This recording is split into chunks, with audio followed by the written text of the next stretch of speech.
Hello student, तो कैसे हैं आप सब। आज के इस वीडियो में हम बात करने वाले हैं एक्सटर्नल सेक्टर के बारे में। एक्सटर्नल सेक्टर यानी कि बीओपी के बारे में, बैलेंस ऑफ पेमेंट्स में specifically external sector like the FDI FPI के बारे में बात करेंगे। यूपीएससी में हर साल दो क्वेश्चन आते हैं in from the external sector. ये आपके लिए बहुत इंपॉर्टेंट हो जाता है। In this series we are discussing the 1979 to 2024 के क्वेश्चन डिस्कस कर रहे हैं। These are theme wise question, तो आप इन क्वेश्चंस को एडुकेमी के प्लेटफॉर्म पर अटेम्प्ट कर सकते हैं, इनके नोट्स डाउनलोड कर सकते हैं। And these are 45 years of question, तो आपके लिए इंपॉर्टेंट हो जाता है क्योंकि थीम वाइज क्वेश्चन है। तो किसी भी टॉपिक को पढ़ते हैं तो उसको जाके अटेम्प्ट करें ऑन द एडुकेमी पोर्टल, जिसका लिंक डिस्क्रिप्शन में है। तो हम स्टार्ट करेंगे external sector and trades, this part 1। Consider the following statements. India accounts for 3.2% of the global exports of goods. This is the adjacent and region question जो UPSC ने introduce किया है। Count 3.2% of global exports of goods. No, this is a wrong statement. Adjacent region का ये अच्छा होता है कि अगर आपको एक स्टेटमेंट आइडेंटिफाई हो गया है कि गलत है, तो you can directly come to the option. So the first statement is incorrect, here we can directly come to the option कि first is not correct, second is correct. So the answer of this question will be D here.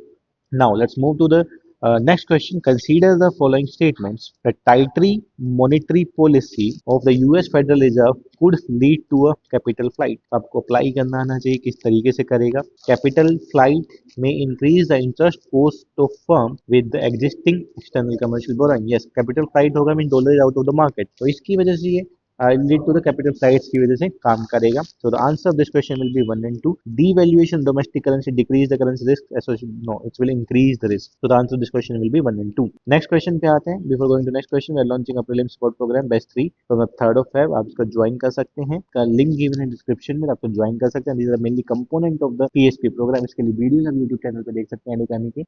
Last PSP programme में 45% students जो enrol हुए थे उन्होंने qualify किया। More than 50% of question directly clear हुए आपके examination में।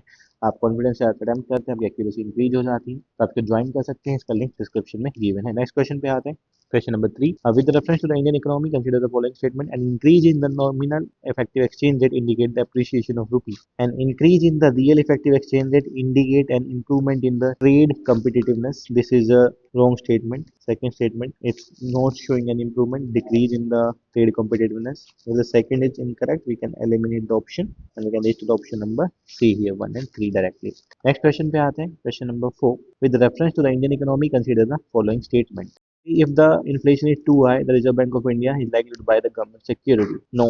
The rupee is rapidly depreciating. RBI likely to sell dollar in the market. Yes.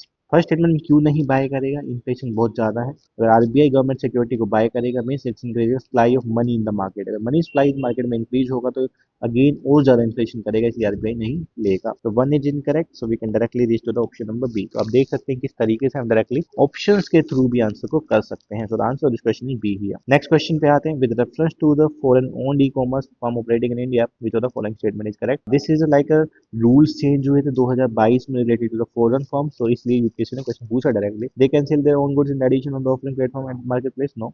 The degree of which they can own big sell on their platform is not limited, is not limited and they can not sell on their own. So answer of this question will be D. Both the statements are not correct here. Next question पे आते हैं। Question number 6. We are launching a CSET batch. You can join the CSET. इसका link description में given है। You can watch the how the CSET repeats, किस तरीके से question select किया जा सकती है। यूट्यूब पे हम वीडियो बनाए हैं, आप जाकर देखें, डिस्क्रिप्शन में इसका लिंक है।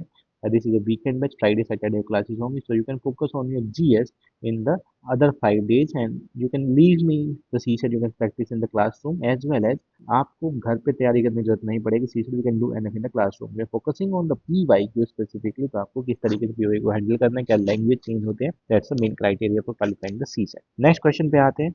Which of the following situation best reflect the indirect transfers क्या होते हैं। Indirect transfer is a foreign company transfer share and such share derive their substantial value from the assets located in India.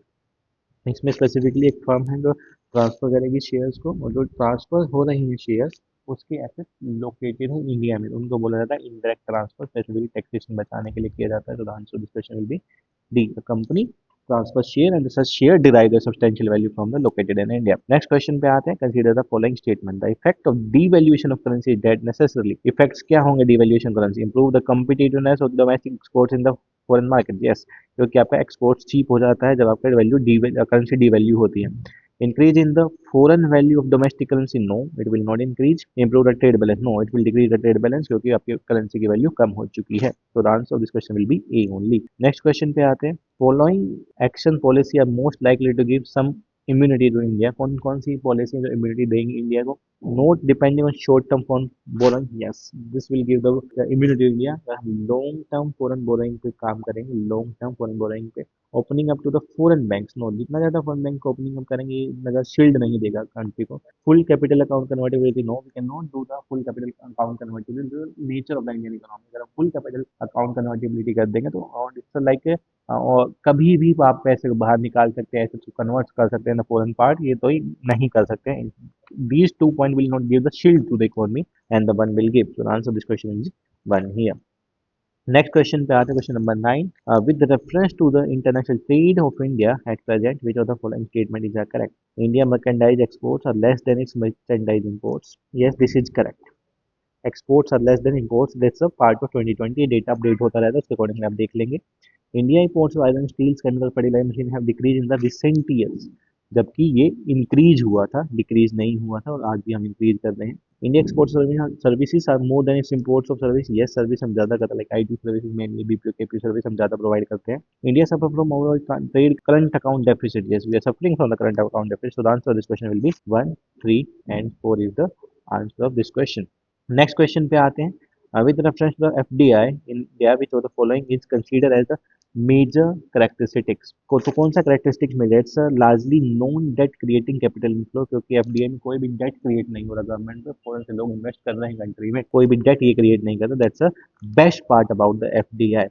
So the answer of this question is B here. So this is about the external sector of trade. आप देख सकते हैं कि last 3 years में 10 question पूछे गए हैं, तो हर साल 2 से 3 क्वेश्चन पूछे जा रहे हैं. And these are specifically related to the external sector. India का ट्रेड क्या चल रहा है, किस तरीके से करेंसी से रिलेटेड है ट्रेड, एफडीआई क्या है, एफपीआई क्या है, क्या रूल्स हैं, क्या चेंजेज हुए हैं रूल्स में. तो आपको करंट अफेयर से रिलेटेड अवेयर रहना होगा, गवर्नमेंट की पॉलिसी से रिलेटेड अवेयर रहना होगा, एज वेल एज गवर्नमेंट की आरबीआई की पॉलिसी का, गवर्नमेंट सिक्योरिटी का क्या इम्पैक्ट होता है एक्सटर्नल सेक्टर, एक्सपोर्ट्स इंपोर्ट्स पे क्या इम्पैक्ट होता है.